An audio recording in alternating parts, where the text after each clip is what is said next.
After studying this module, you shall be able to know what is female crime, what is nature of female crime in India, what are the characteristics of female criminals, what are the causes of crime.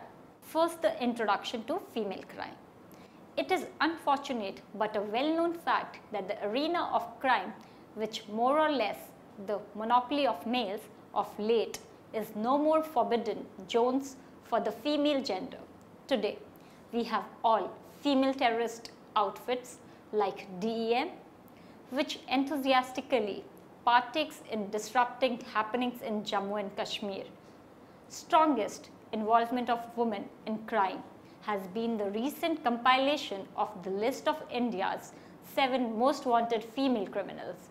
The most terrible terror violence till date implemented by a woman on Indian territory was the murder of former Indian Prime Minister Rajiv Gandhi in Tamil Nadu. The female terrorist named Dhanu was a suicide bomber of LTTE.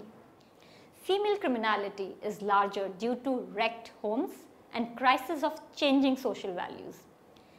Sanyal and Agarwal in 1982 studied a sample of 69 female convicts and found that above 75 criminals had a feeling of insecurity and 80% had a feeling of low self-esteem. Neera K. Sohoni, a socio-demographic study of women prisoners 1986, studied prisoners in Pune and found some of the hypotheses of this author on female crime developed in 1969 as true and valid. B.R. Sharma, Crime and Women, IIPA, New Delhi, 1993, calculated 36 female criminals in Tihar jail, Delhi, and Postal Jail, Hisar, Haryana in 1991-92. However, Sharma's study was more psychological than sociological. He mostly directed Rorschach's test in reviewing female criminals, although he composed data on socio-demographic related and social issues in crime through an interview schedule, identified fact that men are intrinsically more violent, but women can also be as violent as if provided with suitable reward or incentive. A study by Blackburn in 1974 establishes that women criminals have higher level of hostility, tension and psychopathic deviance. In India, due to social, cultural and traditional reasons, women are to a prodigious level considered as homemakers, and their involvement in crime is seen as a matter of surprise and disappointment. The area of criminality of women is still not a zone of priority concern, probably because of the fact that their number is very small. Operational definitions. Women criminals. A woman who has been considered shamefaced of criminal behavior, convicted under Indian penal codes and sentenced to imprisonment. Convict. A person considered guilty of crime and serving sentence for its commission. What is the nature of female crime? What are the crimes mostly committed by women in the general public? About 48% of the crimes committed by females involved victims and 52% are without victims. Of the total convicted female offenders in India under Indian Penal Code, in 1998, 1.16% were convicted for riots, 3.8% for murder or attempt to murder, 3.1% for thefts, 1.1% for kidnapping and abduction, 18.8% for hurt and 15.3% for cruelty. In study of 325 female offenders, that 63% offenders were convicted for murder, 14% for theft, 5% for excise offences, 4% for kidnapping, 4% for vagrancy, 35% for causing hurt, 2% for immorality, 1% for attempt to commit suicide and 4% for other offences. The array of crime displays that women are moving out of traditional crimes like sex offences and shoplifting to thefts, burglary and crimes of violence like murder, abduction, but there is indication that their participation in these offences has increased markedly than has men's in current years. Characteristics of female criminals. Who are the women who commit crimes? Their social and economic background will be discussed here in terms of 5 variables: marital status, age, income, education and residence. These variables then can be used for developing a hypothesis pertaining to the causation of female criminality. The background shall be analyzed on 2 bases. First, according to All India official crime statistics, and second, according to my own empirical study of 325 female offenders conducted in 3 states. First, marital status. The All India figures reveal that 73% of the female offenders in India are married, 15% unmarried and 12% widows. Since 9 out of 10 women committing crimes were either married or had lived for some time in the family of procreation after marriage. Second is age. It may be said that 15% of offenders are below 18 years of age. A little less than half, 46.5%, belong to 18 to 30 years age group. More than 250, that is 43.7%, belong to 30 to 50 years age group, and a little less than 1/10 are more than 50 years of age. Third, income. As regards the economic background of the female offenders, the All India figures have not compiled this variable. Fourth, education. The same thing is true of the educated family of female offenders. The All India records display that 12% female criminals in the country are literate. Fifth, residence. An analysis of the residential background of the female offenders showed that 23.5% offenders may be from urban areas and 76.5% to the rural areas. Next is causes of female crime. What are the causes of female crime? Derrick Lynn, The Etiology of Female Crime, a review of the literature 1973, suggested a brief of much of the fiction on grounds of female crime debated by Lombroso, W.I. Thomas, Kingsley Davis and Otto Pollock. According to Lynn, the shared assumptions covering the works of all these persons include the proposition that female crime is the result of physiological or mental features of persons, with minute or no recognition being given to the importance of social structural factors. These physical or mental characters of female criminals were typically observed as uncontrolled alterations or withdrawals from the usual inherent nature of women. As per this view, these women realized as willing towards features such as ferociousness, which is a destruction of their real nature. Individual treatment was consequently recommended for crime regulator, through which misbehaving women could be taken back into proper woman-like behavior.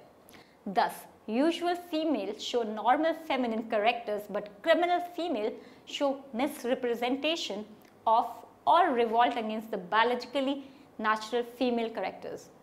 Critics has explained these point of view as imperfect. They comprise erroneous norms about biological features of female. Commercial prostitution ascends as a black market in sex. The problem with this theory is that it supports the thesis that the proper role for women is that of a childbearer and housewife. Pollock, The Criminality of Women, 1950, proclaims that female crimes are considered by dishonesty and dual values. Just as physical weakness forces a woman to resort to deception, the usage of physical charm enables her to attract the victim. Poisoning a child or an adult at home, sexual crimes, shoplifting and other thefts, abortions, etc. are easily hidden by them. Greater liberty has permitted them to move in new places and new characters, thus giving them more chances for partaking in offence. Maintaining double standards by women also helps create female crime because it leads to frustrations and envy on their part. It thrusts them to untrue blame compared to men. Charges of rape, for example, though Pollock's proposals are not grounded on any proof. In fact, certain statements made by him are described as ridiculous and biased. Pollock has put more devotion to insignificant offences done by them and overlooked their grave offences like killing, burglary, etc. Freda Adler in 1975 studied prostitution, drug addiction and juvenile delinquency among females.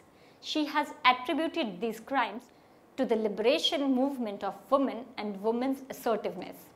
She contends that educated girls and women are more willing than ever to challenge traditional restrictions and social roles. The easing of restraints on women is further likely to increase female crime. Empirical studies conducted on female crime in India have by and large supported this author's etiological explanation.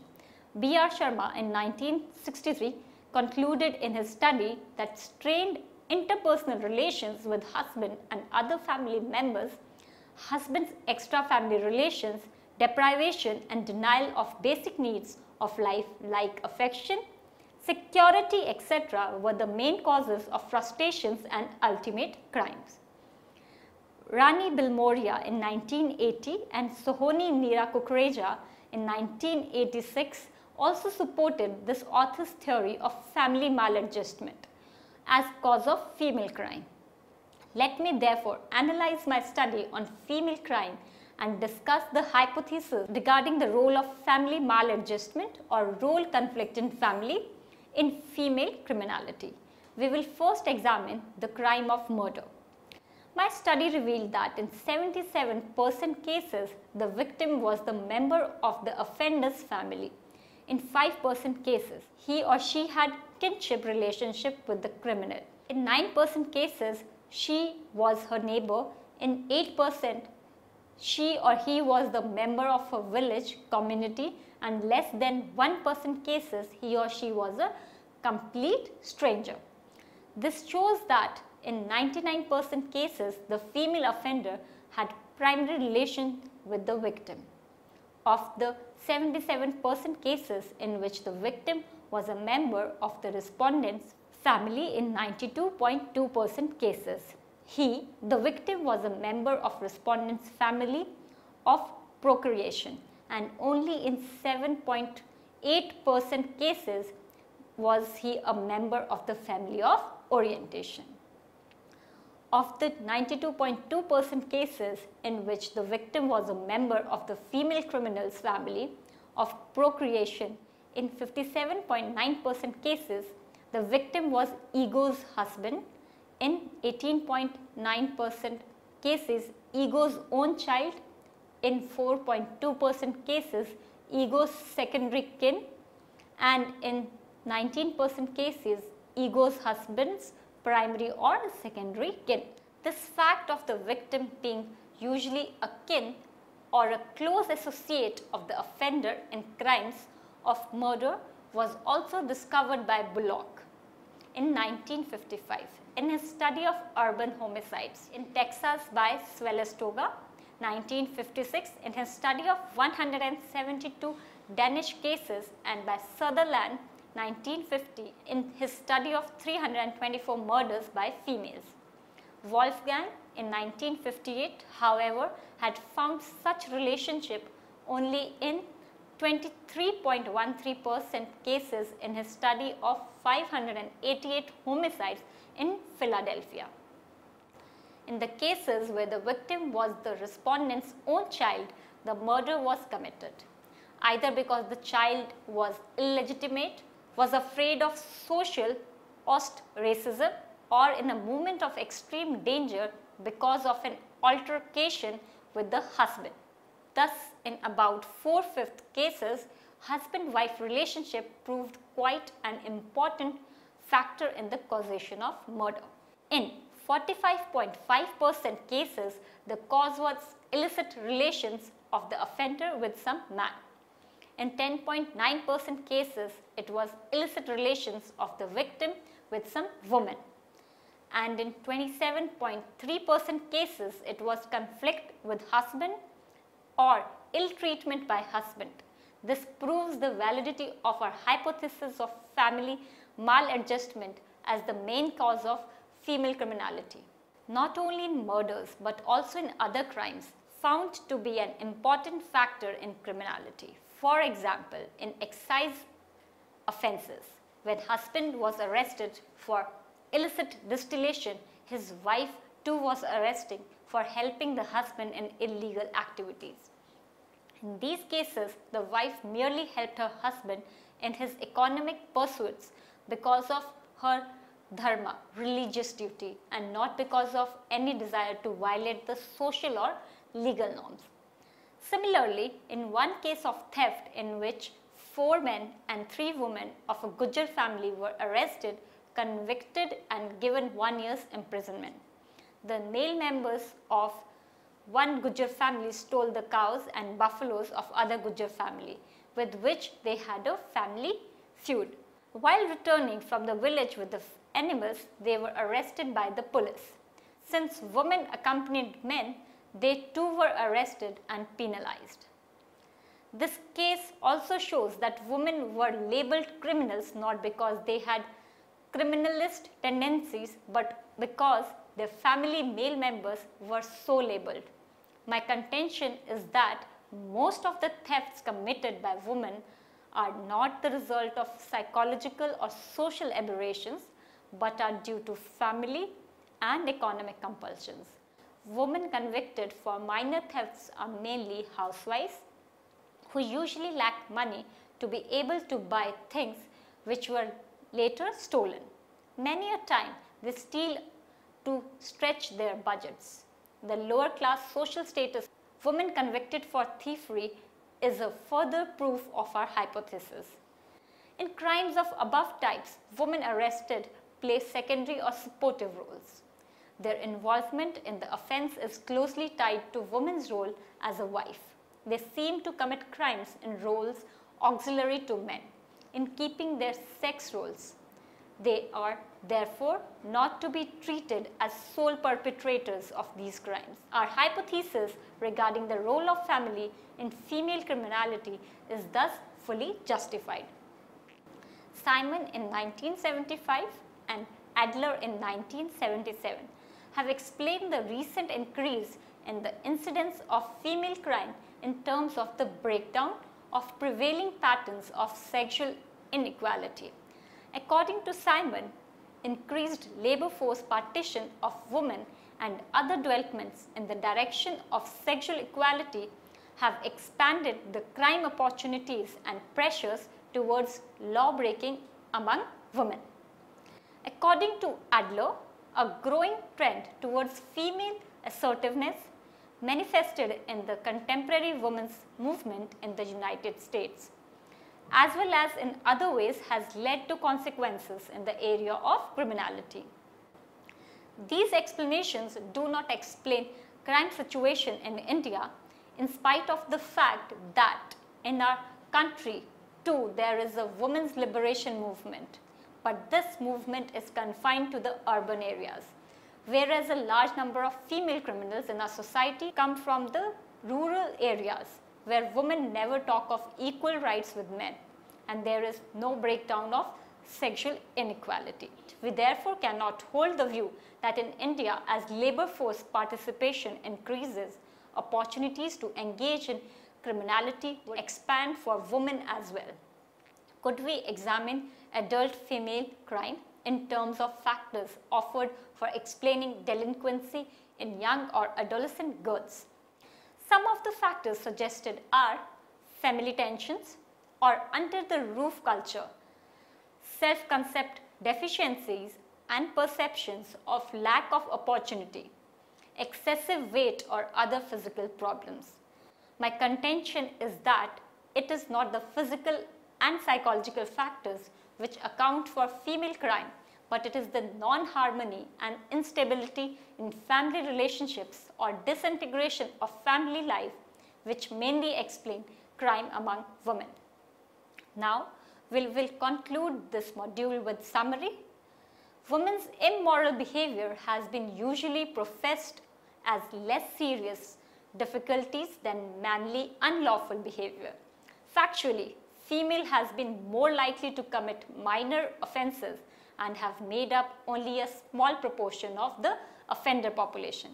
Although women remain a relatively small number of all prisoners, these facts have concealed a trend in the rising percentage of female offenders, their participation in violent crime, and have inhibited the development of gender-specific programs.